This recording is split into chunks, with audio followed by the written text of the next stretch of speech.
आप सबको full screen नजर आ रहा है मेरे स्लाइड्स का? Okay good.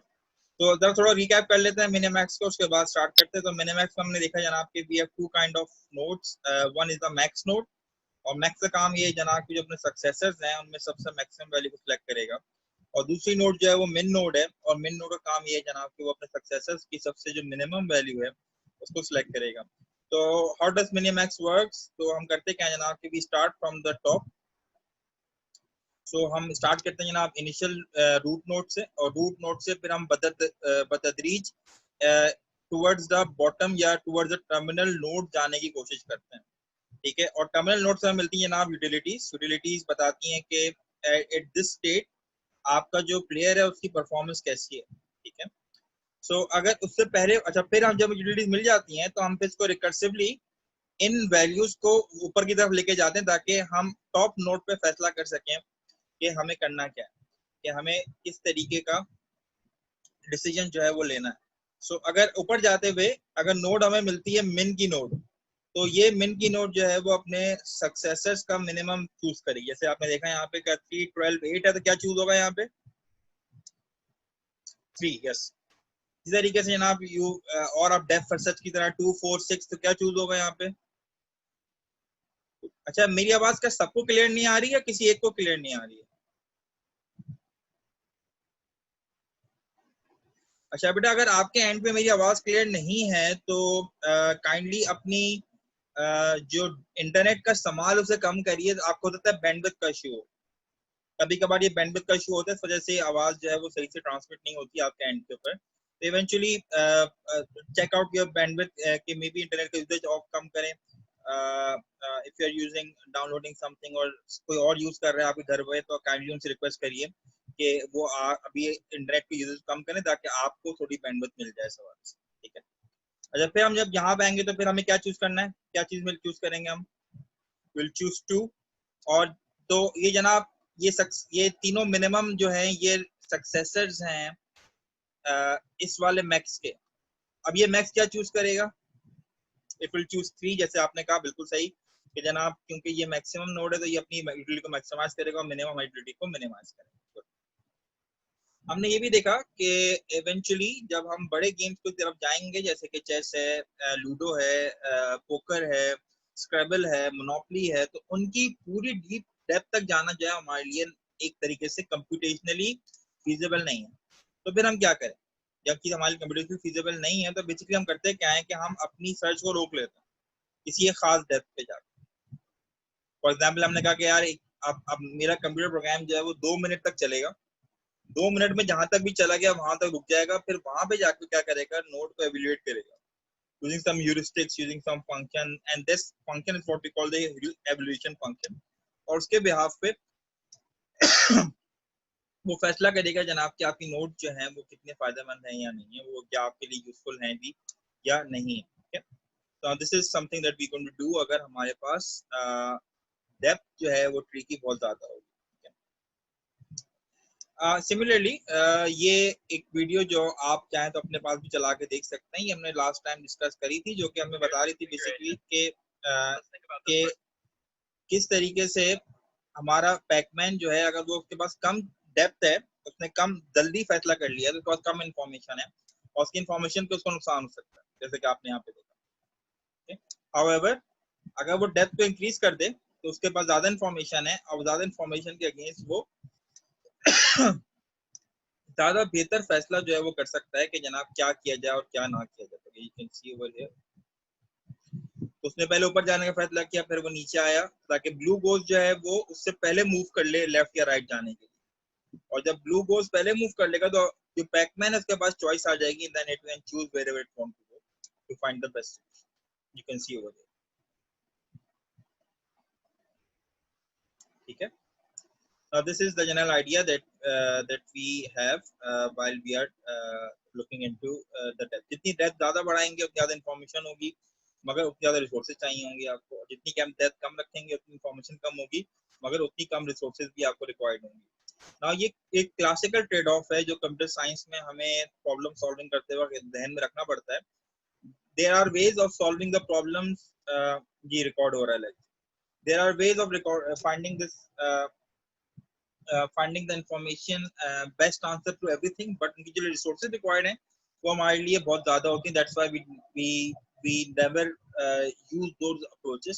तो हम क्या करते हैं जनाब कि हम बेस्ट नहीं बल्कि near to the best solution पे इक्तिफा करते हैं और अपने रिसोर्सेज को कम इस्तेमाल करते हुए अपना काम करने की कोशिश करते हैं. ठीक है जी. अच्छा, सिमिलरली evaluation functions जो हैं they could be of many types. They could be जनाब के for example अगर आप चेस खेल रहे हैं तो you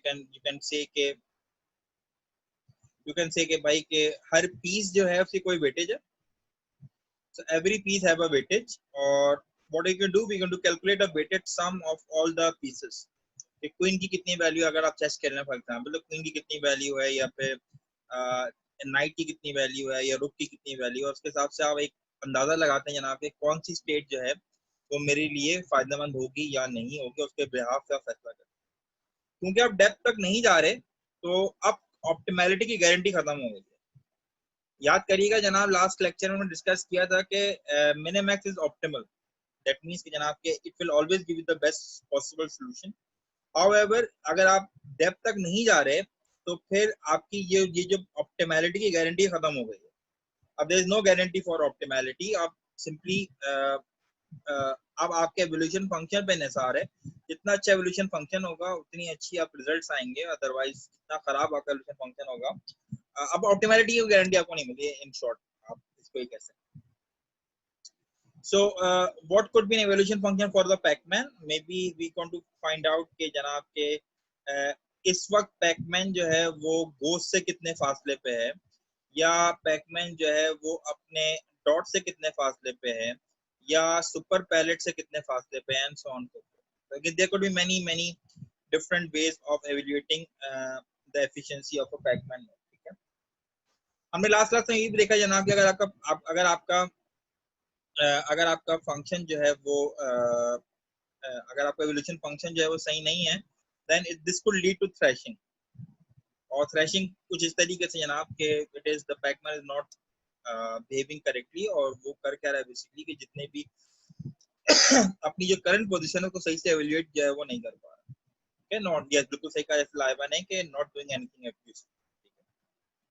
नाउ पैकमैन क्यों स्टार्व कर रहा है बेसिकली क्योंकि एट दिस पॉइंट, अगर मैं इसको आपको थोड़ा सा दिखाना चाहूँ, एट दिस पॉइंट अगर आप इवेल्युएट करेंगे अपनी नोड्स को तो विल फाइंड के ये वाली नोड और ये वाली नोड दोनों की वैल्यू बराबर है. हमने इसको लास्ट क्लास में डिस्कस किया था. तो पैकमैन चाहे इसको चूज करे या पैकमैन चाहे इसको चूज करे, सॉरी फॉर द इंटरप्शन, बात बराबर ही, कोई फर्क नहीं पड़ता इस चीज. तो पैकमैन किसी भी चीज यूज करे तो बेसिकली पैकमैन कर क्या रहेगा, बार बार इस वाली वैल्यू को चूज कर रहा है. और अगर आप गौर से देखें तो इस स्टेट में और इस स्टेट में कोई फर्क नहीं, दोनों एक ही जैसी स्टेट्स. ठीक है. तो बिकॉज जस्ट पैकमैन, अगर आप दोनों एक दूसरे की मिरर इमेजेस हैं. ठीक है. तो बेसिकली पैकमैन मिरर इमेजेस में मूव कर रहा है और कोई काम यूजफुल काम जो है वो नहीं कर रहा. बट अगर हम तो फिक्स कर दें, हम कोई बेहतर एवोल्यूशन फंक्शन बना दें तो मे बी कि हम इस मसले को सॉल्व कर सकते हैं. ठीक है. बट हमारा एवोल्यूशन फंक्शन जो है वो हमारा बेहतर है ना. और द पैकमैन के लिए आप डॉट कंज्यूम करना ज्यादा फायदेमंद है एज कंपेयर टू डॉट ना कंज्यूम करना. So it will try to consume the dot more as compared to not consuming the dot. This is what happens अगर आपका पैकमैन का एवोल्यूशन फंक्शन जो है वो क्या है. सीरीज हमने देखा लास्ट क्लास में जनाब कि अगर आपके एक से ज्यादा आपके ओपोनेंट्स हैं और दोनों आपकी यूटिलिटी को मिनिमाइज करना चाह रहे हैं तो दे कुड बी अ फिनोमेना जो कि मैं नजर आया कि बेसिकली के जो तुम्हारे ओपोनेंट्स हैं वो आपस में कोऑर्डिनेट कर रहे हैं. So something like this. You may see कि जनाब के मेरे पैकमैन जो हैं वो जो मेरे गोस्ट हैं वो कोऑर्डिनेट कर रहे हैं. हालांकि ऐसा कोई कोऑर्डिनेशन नहीं हो रही. बेसिकली हो ये रहा है सिंपली कि दोनों गोस्ट हैं वो एक ही वैल्यू को मिनिमाइज कर रहे हैं. और नतीजा ये निकल रहा है कि जनाब के आपको ऐसा लग रहा है कि चीजें जो हैं वो मिनिमाइज या जो दोनों कोऑर्डिनेशन तो एग्जिस्ट करती है बिटवीन द टू गोस्ट, हालांकि ऐसा कोई कोऑर्डिनेशन जो है वो मौजूद नहीं.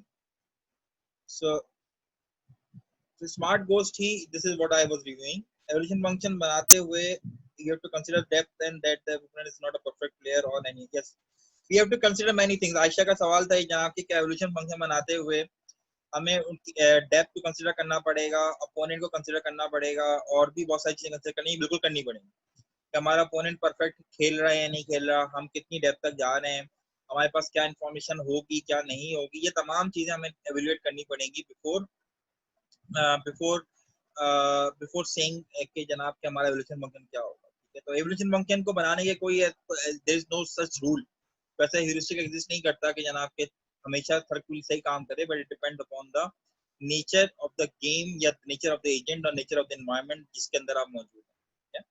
आप जिस एनवायरनमेंट के अंदर मौजूद हैं, आपकी क्या नेचर है, आपका अपोनेंट की क्या नेचर है, ये सब चीजें रोल प्ले करेंगी आपके डिसाइड करने में जनाब कि आपका एवोल्यूशन फंक्शन जो है वो क्या होना चाहिए। तो स्मार्ट गोल बेसिकली हम ये दिखा रहे हैं आपको यहाँ पे कि जो जो गोस्ट हैं बेसिकली वो एक ही चीज को मिनिमाइज कर रहे हैं और दैट्स व्हाई आपको लग ऐसा रहा है कि जनाब के वो आपस में कोऑर्डिनेशन जो है वो उनकी हो रही है। बहरहाल जैसे आपको मैं थोड़ी पहले बताया जनाब के डेप्थ मैटर्स, तो जितना आप डीप जाएंगे उतना ज्यादा आप बेहतर फैसला कर सकते हैं कि आपके पास क्या हो सकता है। अच्छा, there could be other games as well, so there are some questions. Live कर दिया इसका। अच्छा, निम्रता इज आस्किंग जनाब सर क्या गेम सेम के लिए डिफरेंट एवोल्यूशन फंक्शन कर सकते हैं? बिल्कुल कर सकते हैं। मैंने मेरे ख्याल सो निम्रता इज आस्किंग क्या सेम गेम के लिए मल्टीपल एवोल्यूशन फंक्शन हो सकते हैं? जनाब बिल्कुल हो सकते हैं। सो यू कैन, अगर आपको मैंने लास्ट टाइम कहा था कि पैकमैन के बारे में मालूम करिएगा कि पैकमैन का एवोल्यूशन फंक्शन क्या होते हैं, सॉरी पैकमैन के टिक टैक टो के, तो अगर आपने ये काम किया है तो अगर आपने टिक टैक टो के एवोल्यूशन फंक्शन को देखा है तो आपने देखा होगा जनाब कि there are many evolution function for the same game. कोई डायगोनल को काउंट कर रहा है, कोई विनिंग पोजीशन को काउंट कर रहा है, तो there are many ways of evaluating a intermediate state. तो अगर आपने नहीं देखा तो आई वुड एडवाइस यू कि जनाब आप जाके जरा टिक टैक टो के एवोल्यूशन फंक्शन में निगाह डालें और देखें जनाब को किस तरीके से काम कर रहा है। तो तो अगर आपके पास मल्टीप्लेयर है, दो से ज्यादा लोग, आप दो से ज्यादा लोग गेम को खेल रहे हैं, तब भी पॉसिबल है आपके लिए कि आप मिनिमैक्स यूज कर सकें। अब सिंपली होगा ये जनाब के बजाय से कि आप एक वैल्यू रखेंगे, आप हर प्लेयर की अपनी वैल्यू रखेंगे। हर प्लेयर जो है वो अपनी वैल्यू को मैक्सिमाइज करेगा। फॉर एग्जाम्पल ग्रीन का काम ये है जनाब के वो अपनी ग्रीन वैल्यूज को मैक्सिमाइज करे, तो ये वाली नोट क्या चूज करेगी? इट विल चूज 6, इसको, ये इसको चूज करेगी। और यहाँ पे इट विल चूज 2 बिकॉज 2 जो है वो ग्रीन की वैल्यू है, जो ग्रीन से लिखा है वो ग्रीन की वैल्यू है। तो जनाब यहाँ पे आपके पास आ गया 166 वेयर 1 रेड में है और 6 ब्लू में है और दूसरा 6 जो है वो जनाब वो ग्रीन में, दूसरा 6 जो है वो ग्रीन में। और इधर क्या आ गया आपके पास? इधर आपके पास आ गया 2 जो कि ग्रीन में है। अच्छा, 1 जो है वो ब्लू में है एंड सो 6 जो है वो रेड में है। अब ब्लू क्या चूज करेगा?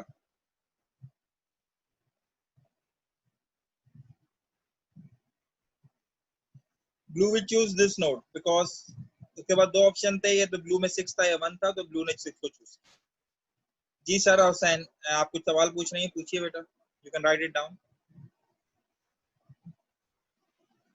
हाँ बेटा पूछिए, आप सबका सवाल यस अली पूछिए, क्या पूछ रहे हैं?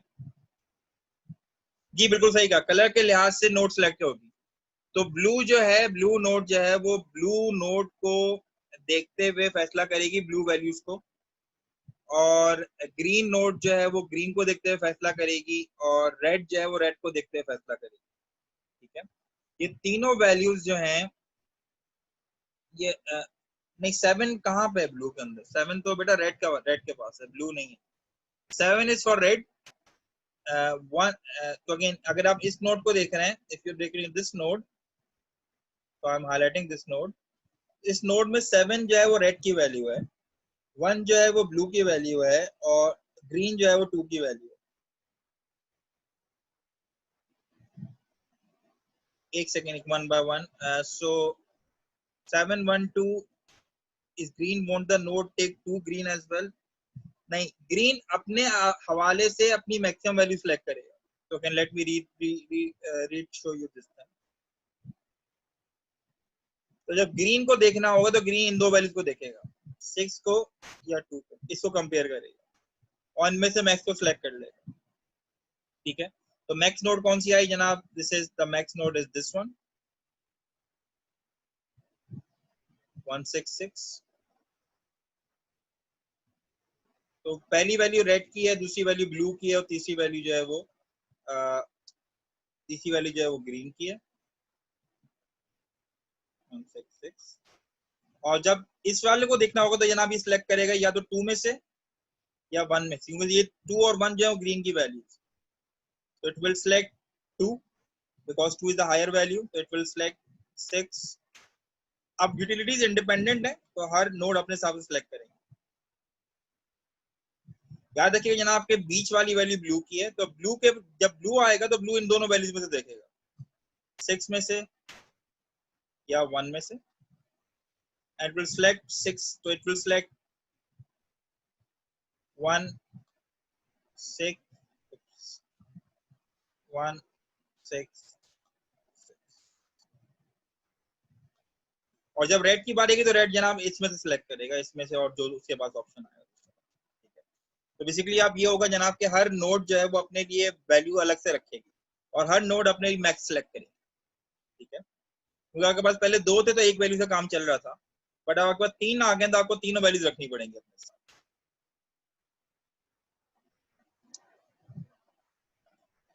क्योंकि ग्रीन के लिए 612 में से, यस यू आर राइट, 612 इसलिए क्योंकि जनाब ग्रीन के लिए 2 ज्यादा बेहतर है as compare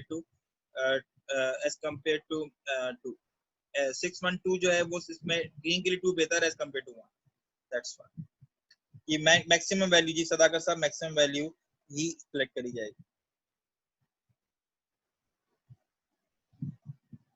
so selection value की होगी नोड की, लाइक इफ ग्रीन ने वैल्यू दे तो वो वैल्यू सिलेक्ट करेगा या नोड, ग्रीन वो वाली नोड सिलेक्ट करेगा जो कि उसके लिए, बेटा जो उस नोड में जो वैल्यू देखेगा वो ग्रीन वाली वैल्यू देखेगा, और जो ब्लू है वो ब्लू वाली वैल्यू देखेगा, और रेड जो है वो रेड वाली वैल्यू देखेगा। तो नाउ आपकी जो नोड है उसमें एक वैल्यू नहीं है बल्कि 3 वैल्यूज हैं हर प्लेयर के लिए।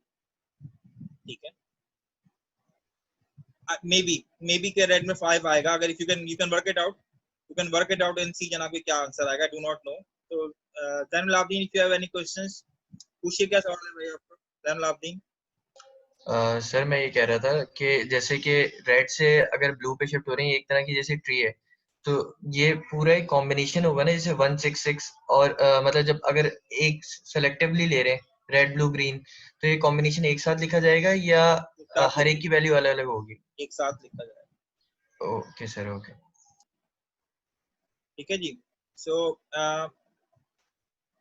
जी आसिम रजा पूछिए, ये बेटा पूछिए।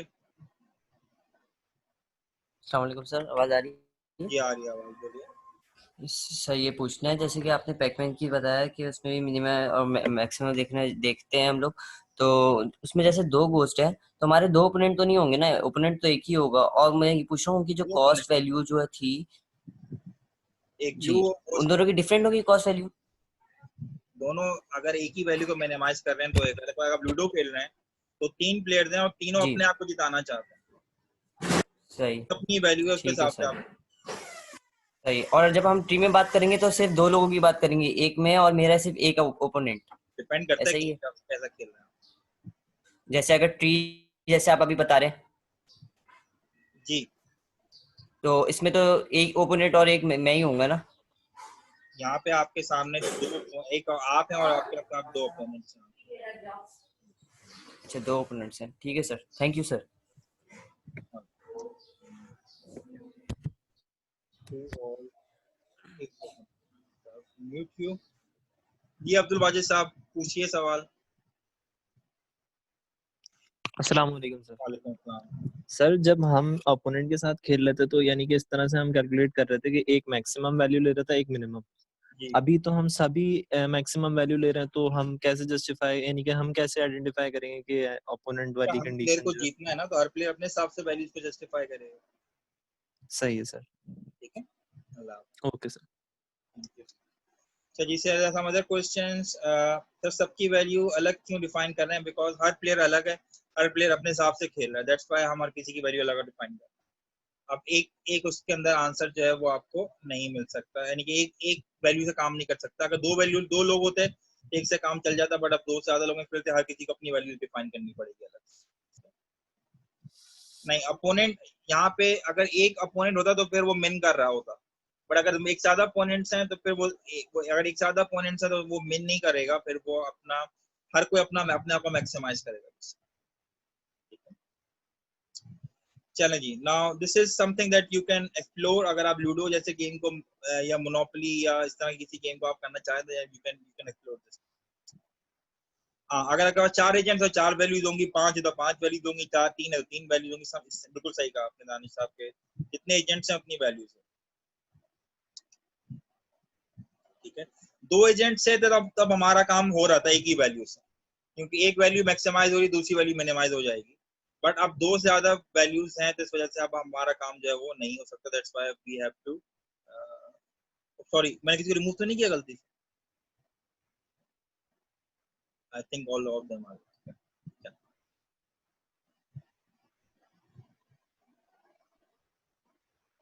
रेड की वैल्यू को देख के, जो रेड पे वैल्यूज हैं उनको देख के डिसाइड करेगा कि रेड की वैल्यू क्या है।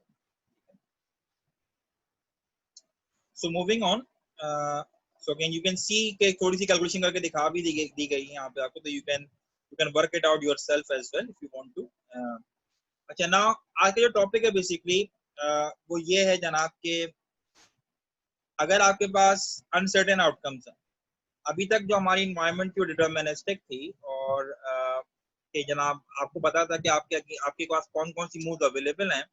फॉर एग्जाम्पल टिक टैक तो में आपको गारंटी थी कि आपको कौन कौन सी मूव्स अवेलेबल है, बट अब आपके पास ये गारंटी नहीं, यू डू नॉट नो कि जनाब मेरा आउटकम क्या होगा। जैसे कि अगर आप लूडो खेल, तो लूडो के अंदर आप प्लानिंग एज सच नहीं कर सकते, बिकॉज आपकी जो मूव्स हैं वो किस पे डिपेंडेंट है?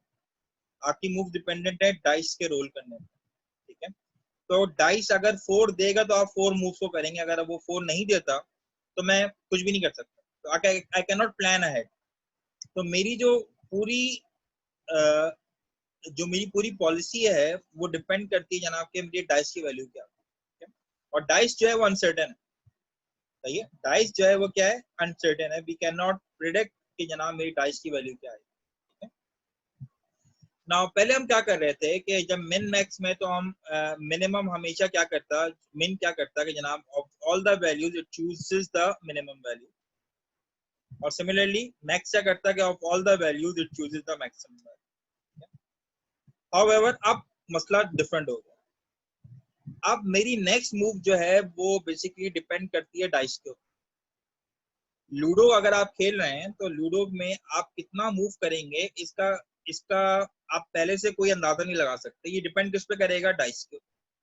अगर डाइस आपको 5 कहता है तो जनाब आप 5 मूव करेंगे, अगर डाइस आपको 7 कहता है तो आप 7 मूव करेंगे, और अगर आप डाइस को कुछ भी कहते, अगेन व्हाट अगेन 7 वाला अगर 2 डाइस से खेल रहे हैं तो again whatever the dice says you will. तो अब मुझे क्या करना पड़ेगा बेसिकली? अब आप you look at this notes. ये नोट अब ट्रायंगल नहीं है, अब ये नोट सर्कल हो गए हैं। ठीक है, नाउ सर्कल का मतलब ये जनाब कि ये they will be called chance notes. They will be called chance notes. Chance का मतलब क्या है? कि किस्मत है। Yes, maybe average, you are right, average ही है, बट हमको थोड़ा सा आगे और इसको एक्सप्लोर करते हैं। यू आर राइट साकिब साहब, क्या यू आर राइट, एवरेज। तो चांस नोट्स बेसिकली क्या है? ये आपको डिनोट कर रही है कि अनसर्टेनिटी है, वी आर नॉट सर्टेन कि अब नेक्स्ट क्या हो। ठीक है, तो फॉर एग्जांपल अगर आप लूडो में कहीं चले गए हैं और आपने नेक्स्ट मूव करनी है आपको, लेट्स से कि आपको आपके डाइस पे 4 आ गया। ठीक है, नाउ 4 आ गया, इसका मतलब जनाब के now you have multiple options कि आप 4 को कहीं बहुत जगह मूव कर सकते हैं। मगर फिर आपके ओपोनेंट के बाद ही मल्टीपल ऑप्शन, मगर जो अपोनेंट है उसकी भी जो मूव्स है वो डिपेंड डाइस पे ही करते हैं। वो आपके वो ऐसा नहीं कि उसको पता है कि नेक्स्ट मूव क्या होगी, उसकी मूव्स जो है वो भी डाइस पे डिपेंड करते हैं। तो फॉर एग्जाम्पल फिर हम इसकी कैलकुलेशन कैसे करते हैं, तो we do not take the min और the max, we calculate the values of chance nodes. Let me see कि मेरा माउस किधर चला गया। तो we calculate the values of chance nodes using weighted average. तो मैं आपको थोड़ी देर में दिखाता हूँ। तो व्हाट डू वी डू कि जब हमारे पास कोई एक्सपेक्टेड वैल्यूज होती हैं या फिर कोई रैंडम वैल्यूज आती हैं, तो हम उसका मिन या मैक्स नहीं लेते। हम क्या करते हैं जनाब के, हम यहाँ पे यूज करते हैं उनका वेटेड एवरेज। जी प्रोबेबिलिटी ही देखेंगे उनकी कि प्रोबेबिलिटी क्या होगी उसको अचीव करने की। तो let me give you an example. So अच्छा, क्यों हमें पता नहीं होगा कि हमारा रिजल्ट क्या है? कि बहुत सारे रीजन है। मे बी के रैंडमनेस है, सही है, जैसे डाइस के अंदर रैंडमनेस है। मे बी के गोस्ट रैंडमली काम कर, यानी कि गोस्ट अपनी नेक्स्ट मूव जो है वो रैंडमली कर लेता है, कोई लॉजिक नहीं है, वो सिक्का उछालता है और फिर उस पर फैसला करता है उसको ऊपर जाना है नीचे जाना, ठीक है। और दूसरी चीज है ना कि अगर ह्यूमन भी है तो ह्यूमन परफेक्ट नहीं होता, सही, ह्यूमन गलती भी कर लेते हैं, वो रैंडम भी वो हर दफा ऑप्टिमली नहीं खेलेंगे। तो दे आर टाइम्स के जनाब they will not play optimally. तो दिस अनदर रीजन, इसकी वजह से रैंडमनेस या हमारे पास इंड्यूस हो जाती है। सिमिलरली अगर आप कोई रोबोट है फॉर एग्जांपल, तो रोबोट कोई गलती कर देगा। फॉर एग्जांपल आपने कहा कि आगे जाओ किसी रोबोट को, तो मे बी अगर आप लेट्स से अगर कोई रिमोट कंट्रोल गाड़ी है, कार है, और इसको किसी स्लिपरी सरफेस पे आप चलाएं, तो ये हो सकता है जनाब कि उसके टायर स्लिप हो जाए, और टायर स्लिप हो जाए और जनाब वो गाड़ी जो है वो जनाब आगे चलती है, जितना आप आगे जाना चाह रहे थे उतना आगे ना जाए, बल्कि ज्यादा आगे चले। तो दिस इज द रैंडमनेस जो कि रियल लाइफ में एग्जिस्ट करती है, और इसको मॉडल करने के लिए जनाब we use some other kind of methods जो कि अभी हम डिस्कस करेंगे। तो बेसिकली ये जो वैल्यूज हैं इन सर्कल्स की, now they are not min और max, they are the average. On average क्या हो, ठीक है। तो फॉर एग्जांपल अगर मैं आपसे सवाल पूछूं कि अगर 10 दफा मैं कॉइन को टॉस करूं तो कितनी दफा हेड्स आएगा, तो क्या जवाब होगा इसका?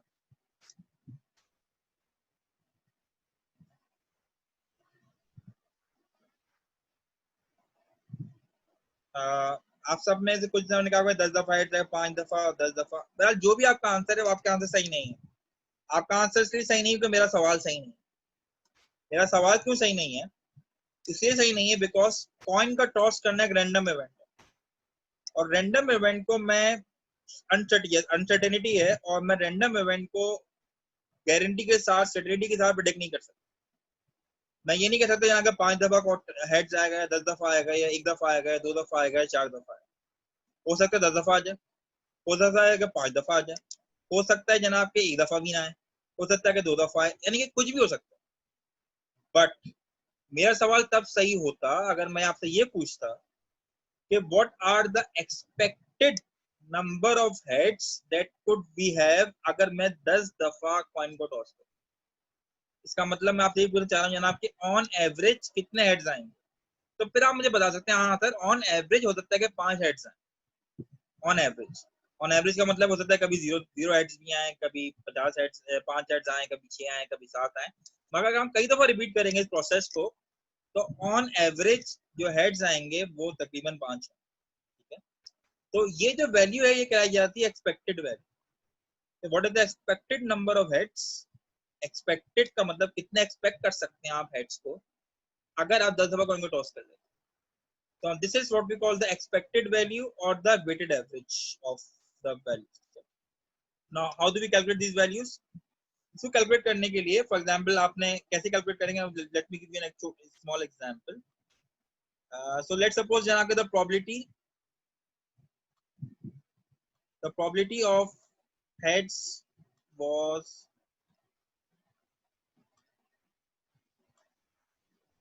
0.5. सपोज करें जनाब के probability of heads is 0.5. मैंने कहा जनाब के what will be the expected value,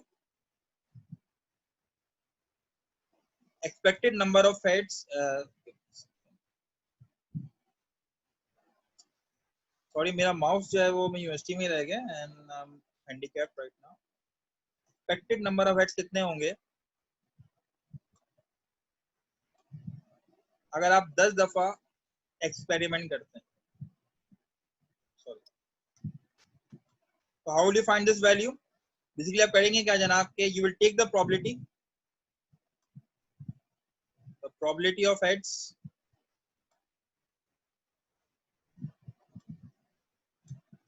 multiply by the number of heads, number of trials, sorry, number of trials. तो अगर आपने 10 दफा ट्रायल्स किए हैं तो you will take 0.5 multiply by 10. yes you are right, 0.5 multiply by 10 which will be 5. ठीक है, अगर आपकी probability 0.25 हो जाएगी तो फिर क्या होगा?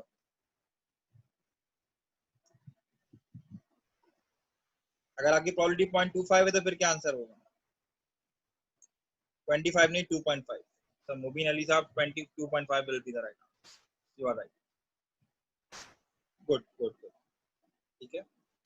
So this is what we call expected max. तो हम करते क्या हैं बेसिकली कि we do not take the ये जो nodes हैं they are called chance nodes और इनकी वैल्यू हम ऐसे ही कैलकुलेट करते हैं. तो बेसिकली हम करते क्या हैं जनाब, अगर इसमें दोनों ऑप्शन हो सकते हैं, we can either go left or we can either go right.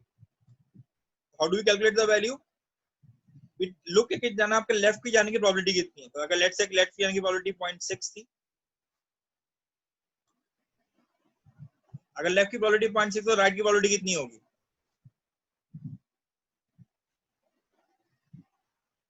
0.4. yes. And how do we calculate the value? तो इसकी वैल्यू क्या होगी? इसकी वैल्यू की जनाब 0.6. तो I will just write it down. मेरे लिए राइट करना आसान होगा, I will write it down. So this value will be 0.6 multiplied by 10 plus 0.4 multiplied by 10, which is going to be 10.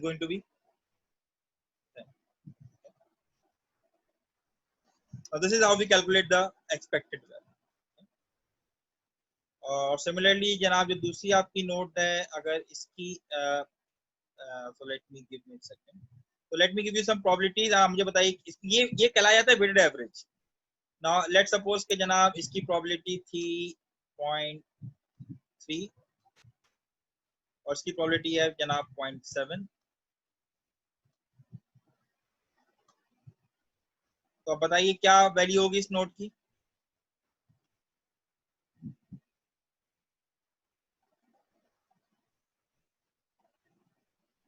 Kulsum, your answer is not correct. नहीं 0.3 नहीं होगी. नहीं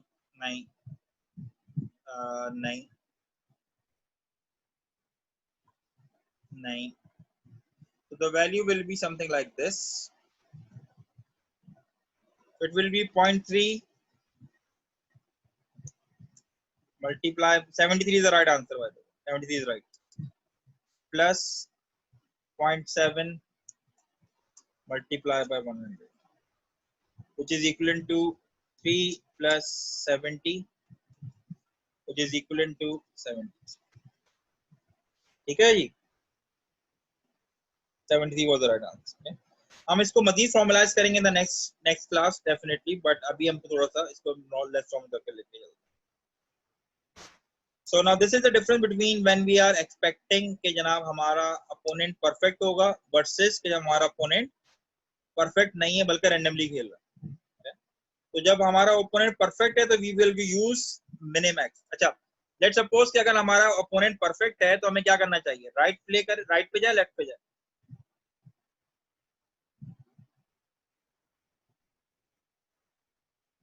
क्यों राइट पे जाए? By right.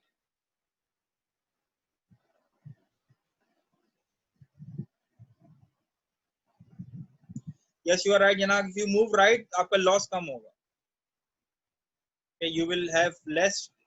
मगर ये सब कब होगा? जब आप अज्यूम ये करेंगे जनाब कि आपका अपोनेंट जो है वो परफेक्ट है. अगर मेरा अपोनेंट परफेक्ट नहीं है, रैंडमली खेल रहा है, तो फिर मुझे क्या करना चाहिए? और लेफ्ट पे इसलिए जाना चाहिए because there is a chance कि मे बी कि वो खराब खेले, और अगर वो खराब खेलेगा देन आई विल बी, तो होते तो ऊपर आ जाए, नुकसान भी हो सकता है क्योंकि रेंडमली है ना, we do not know, but maybe कि वो ऊपर ना आए, जैसे अभी आप एग्जांपल में देखेंगे।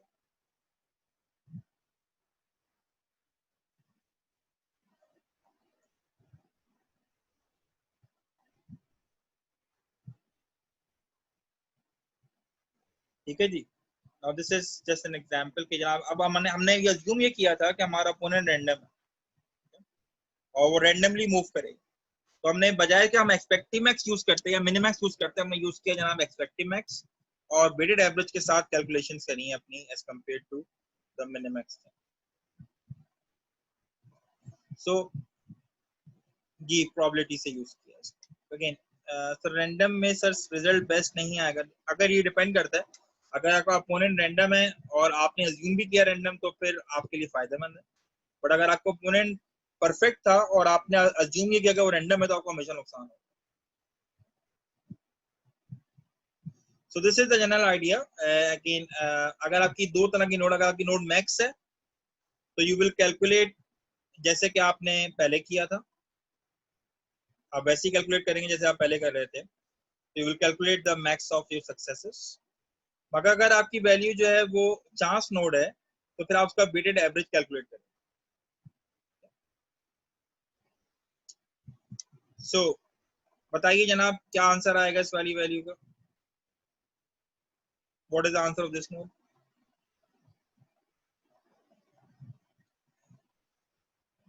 वेटेड एवरेज के जरिए से हम कैलकुलेट करते हैं, वेटेड एवरेज के अंदर प्रोबेबिलिटी भी शामिल होती है और टिल्डी भी शामिल होती है। अफान साहब का सवाल।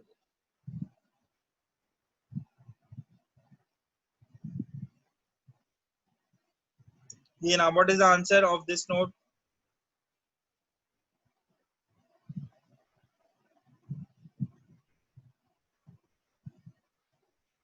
uh,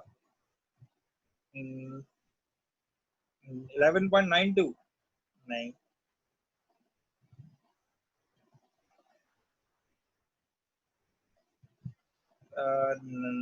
ठीक है जी सही है, 10 answer. so you can write like this, which something like this जनाब के 1/2 multiply by 8 plus 1/3 multiply by 24 plus 1/6 multiply by -12,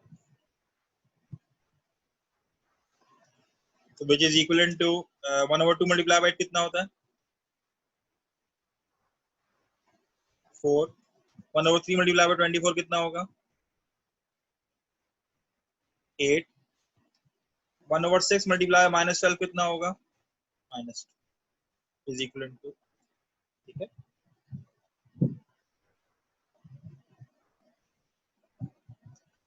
ठीक है भाई, समझ में आई बात, ये कैसे कैलकुलेट करते हैं इसकी वैल्यूज को?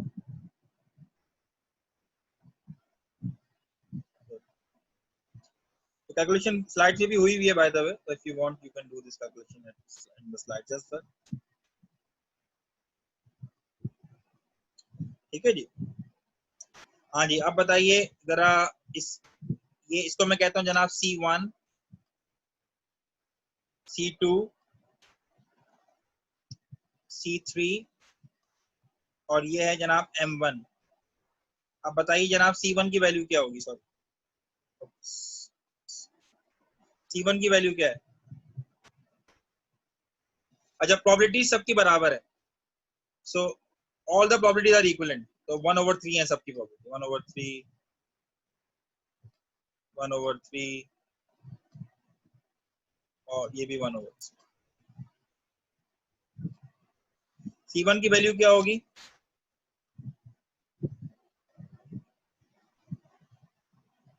C1 की वैल्यू 9 होगी, नहीं C1 की वैल्यू 9 नहीं, C1 is 8, you are right, C1 की वैल्यू 8 है। C2 की वैल्यू कितनी है? C2 की वैल्यू कितनी है? So C1 is 8, C2 is 4. 2 over 3 plus 4 over 3. Yes, you are right. C2 is 4. What about C3? C2 की probability भी 1 over 3. C3 is 7. 5 plus 2 7. ठीक है जी, you are right. M1 की वैल्यू क्या होगी? M1 की वैल्यू 8 है. Yes, you are right. Simply. ठीक है जी, समझ में आई आपको बात कैसे कैलकुलेशन करते हैं? It's not difficult at all, it's just simple weighted average जो कि आपको।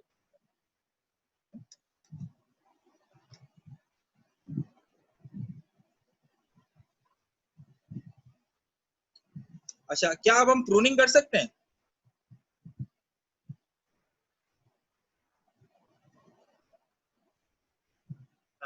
नहीं, प्रूनिंग नहीं कर सकते। इसलिए नहीं कर सकते बिकॉज आपको नहीं पता कि अगली नोट्स कौन सी आएंगी। बिकॉज पहले मिन और मैक्स में तो कर सकते थे, अब नहीं कर सकते।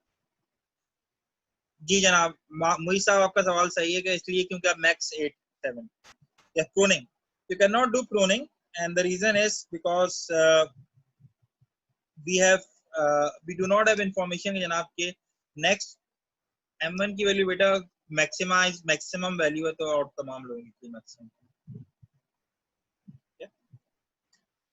तो एक्सपेक्टेड मैक्स में जनाब अब हम प्रूनिंग नहीं कर सकते बिकॉज मैक्स आप मिन मैक्स नहीं कर रहे, अब आप एवरेज ले रहे हैं और मुझे नहीं पता जनाब नेक्स्ट वैल्यू मेरी एवरेज पे कैसे इफेक्ट डालेगा। ठीक है, that is why there is no pruning. जब आप एक्सपेक्टेड मैक्स यूज कर रहे हैं तो you can not have any proof. Probability से फर्क नहीं पड़ता, प्रोबेबिलिटी की वैल्यू जो है वो आपके एवरेज को आगे ले जाएगी। फॉर एग्जाम्पल मैं आपसे पूछूं जनाब के 4 लोग हैं, 4 लोगों की एज का एवरेज बताइए, मगर मैं आपको सिर्फ 2 लोगों की एज बताता हूँ, क्या आप मुझे एवरेज बता सकते हैं? आप नहीं बता सकते बिकॉज 2 लोगों की जब तक एज नहीं आएगी तब तक आप इंफॉर्मेशन आपके पास पूरी नहीं है एवरेज बताने के लिए।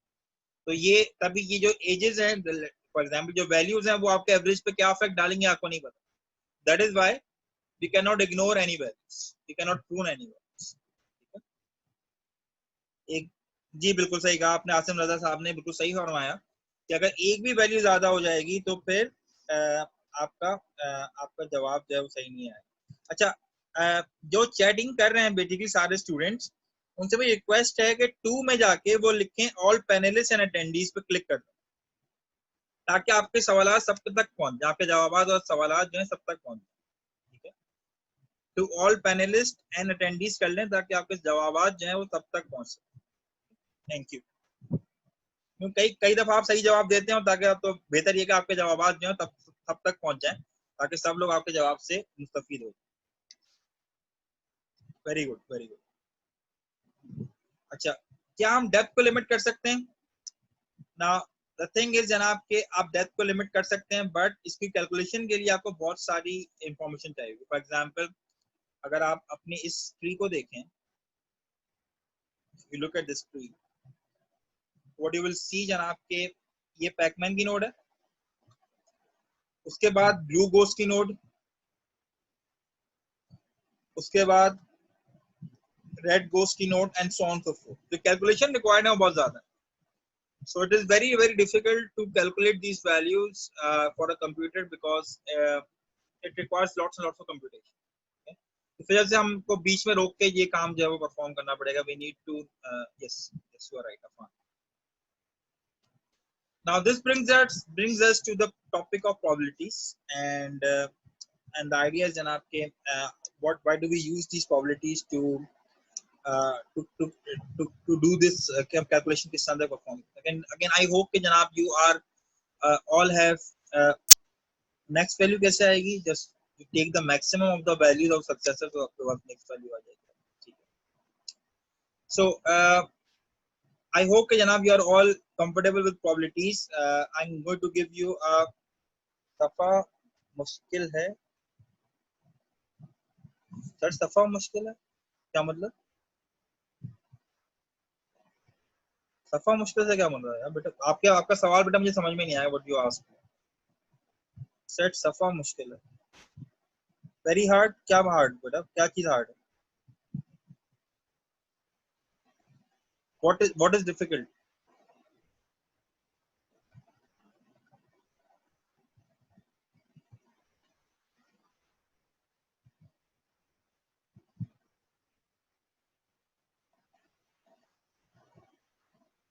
which topic they are talking about. Their probabilities मुश्किल है इनके लिए. You think probabilities is difficult?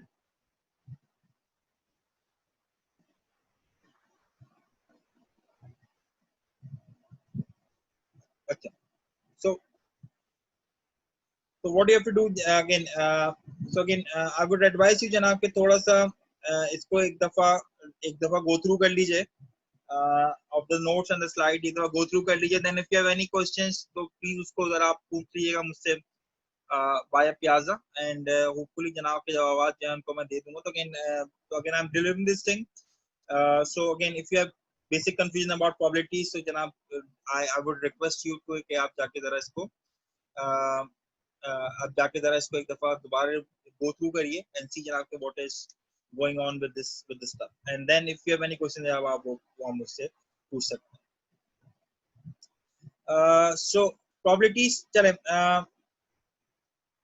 So I will just give a brief overview of probabilities. क्योंकि probabilities को हम काफी यूज करेंगे आगे जाके. तो probability में जनाब आपको पता है ना कि we have this random variable. Random variable जो है वो I will discuss the assignment afterwards the end of the class. जैसे मैंने क्लास के शुरू में बता दिया था आपको. So random variable क्या होता है? Basically random variable tells you कि it denotes any random event जिसकी outcome आपको नहीं पता. For example, traffic कैसे होगा? तो ट्रैफिक बाहर का ट्रैफिक कैसा है? फॉर एग्जांपल आपने कहा जनाब के दे दे 25% चांस के कोई ट्रैफिक नहीं है, तो 50% चांस के मीडियम ट्रैफिक है, और दे दे 100% चांस, लेट्स से 25% चांस के जो ट्रैफिक है it is very heavy on the road right now. आगे जाके हम देखेंगे जनाब के this is what we call the distribution, के जितने भी आउटकम्स हैं किसी भी रैंडम वेरिएबल के, अगर आप उन तमाम आउटकम्स के अगेंस्ट कोई प्रोबेबिलिटी को एसोसिएट कर देते हैं जनाब, this is what we call the distribution of those outcome. जैसे कि यहाँ पे हमने करके देखा था, ठीक है, लाइक ओवर हियर. कुछ चीजें जो कि आपको प्रोबेबिलिटीज के बारे में पता होना चाहिए. फर्स्ट थिंग इज कि जनाब प्रोबेबिलिटीज आर नॉन नेगेटिव, और जितने भी आउटकम्स हैं अगर सबको जमा कर लें तो आंसर जो है आपका हमेशा 1 के बराबर होगा. इक्वली डिवाइड नहीं होती भाई probabilities, they are not necessarily equally divided, they could be of any proportion. कोई प्रोपोर्शन जो है आपके पास हो सकता है. One other thing that you should know कि जनाब अगर फॉर एग्जांपल मैं आपसे पूछूं कि नहीं it's between 0 and 1, it's not 0 और 1, इट्स बिटवीन 0 and 1. ये जी 0 से, अफान साहब ने सही कहा जनाब के 0 से लेके 1 के दरमियान होता है, not between 0 and 1, not 0 and 1. So as we get now, अगर आपसे कहूँ जनाब के बाहर ट्रैफिक क्या है, तो मे बी आप कहेंगे, अंदाजा लगाएंगे कि मे बी 25% है कि चांस है कि ट्रैफिक नहीं होगा, 50% चांस है कि ट्रैफिक नॉर्मल होगा, और मे बी के 25% चांस है कि हैवी ट्रैफिक होगा. हाउएवर अगर मैं कोई ये बता दूं जनाब कि सुबह के 5 बज रहे हैं, तो आपका एविडेंस आप बदल जाए. अब आप कहेंगे मोस्ट प्रोबेबली 80% चांस है कि कोई ट्रैफिक नहीं होगा रोड, बिकॉज मैंने आपको एक एविडेंस दी. और अगर मैं आपको ये एविडेंस दूं जनाब के शाम के 5 बज रहे हैं, तो मे बी आप कहेंगे जनाब कि आप हैवी ट्रैफिक होने की प्रोबेबिलिटी बढ़ गई. तो व्हाट हैपेंस कि जब आपके पास कोई एविडेंस आता है तो उसके साथ साथ the probability of the probabilities जो है वो चेंज आती है, जैसे आपके पास एविडेंस जो है वो आ रहा होगा. तो बहरहाल इसके बारे में भी हम मजीद आगे आगे देखेंगे, डिस्कस करेंगे, but I just want to give you the review of. So if you want to calculate the average value, जैसे भी हमने देखा था हेड्स के लिए, तो हमें क्या करना पड़ता है, हमें वेटेड एवरेज लेना पड़ता है. फॉर एग्जांपल कि अगर आप कोई ट्रैफिक एग्जिस्ट नहीं करेगा तो आप 20 मिनट में पहुंचेंगे. अगर ट्रैफिक नॉर्मल होगा तो आपको 30 मिनट लगेंगे एयरपोर्ट जाने में, लेट्स सपोज. और अगर आपका एवरेज ट्रैफिक हैवी होगा तो आपको 60 मिनट लगेंगे. तो ऑन एवरेज कितना टाइम लगेगा? तो आप क्या करेंगे जनाब कि आप 20 को मल्टीप्लाई करेंगे 0.25 से, उसको ऐड करेंगे 30 मल्टीप्लाई बाय 0.5, और फिर उसको ऐड करेंगे 60 मल्टीप्लाई बाय 0.25, जैसे कि आप वेटेड एवरेज लेते हैं, and then you will produce your output. तो the output will be 20 multiply by 25 कितना होता है?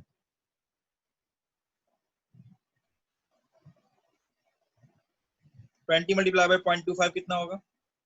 5 minutes. Yes you are right. 30 multiply by 0.5 कितना होगा?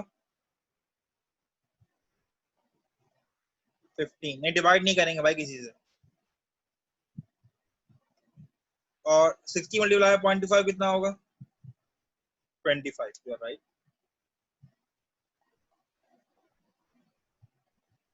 नहीं 60 मल्टीप्लाई 25 कितना होगा? 15 होगा बेटा, 15 होगा, तो it will become 35.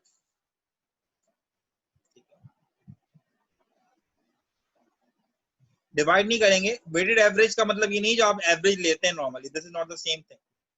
Weighted average में आप प्रोबेबिलिटी को मल्टीप्लाई करेंगे उसकी वैल्यू से. This is what the weighted average is equal to 35.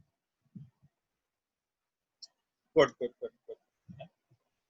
सो कौन सी प्रोबेबिलिटीज को यूज करें और ये प्रोबेबिलिटीज आएंगी कहां से? सो बेसिकली हमारे पास बहुत सारे ऑप्शन है. या तो हम ऑब्जर्व कर लें, लाखों दफा ऑब्जर्व करें कि हेड्स आता है टेल्स आता है जब हम कॉइन को टॉस करते हैं, और फिर उसमें से पता चला लें ना कि कॉइन जो है वो कितनी दफा हेड्स आएगा कितनी दफा टेल्स आएगा.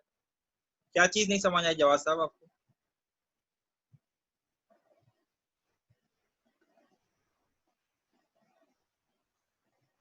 जी जवाब साहब क्या सवाल आपको समझ में नहीं आया? काइंडली बता दीजिए जरा.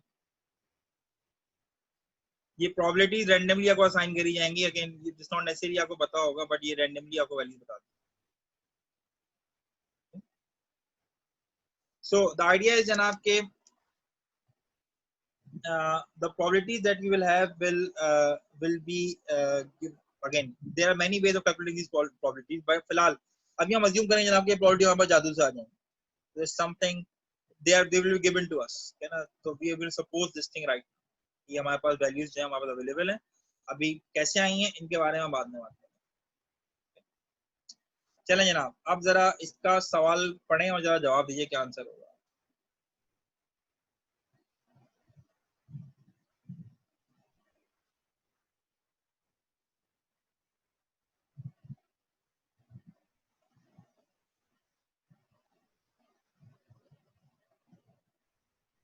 In the meantime, I'm pulling out your assignment ताकि हम उसको भी एक साथ देखें.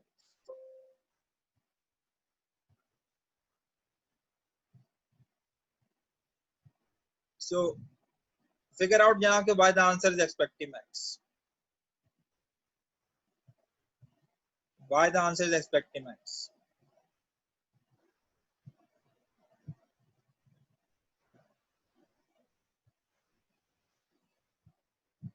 The answer is expected max because every time you need a random decision, you would prefer to use expected max as compared to minimax.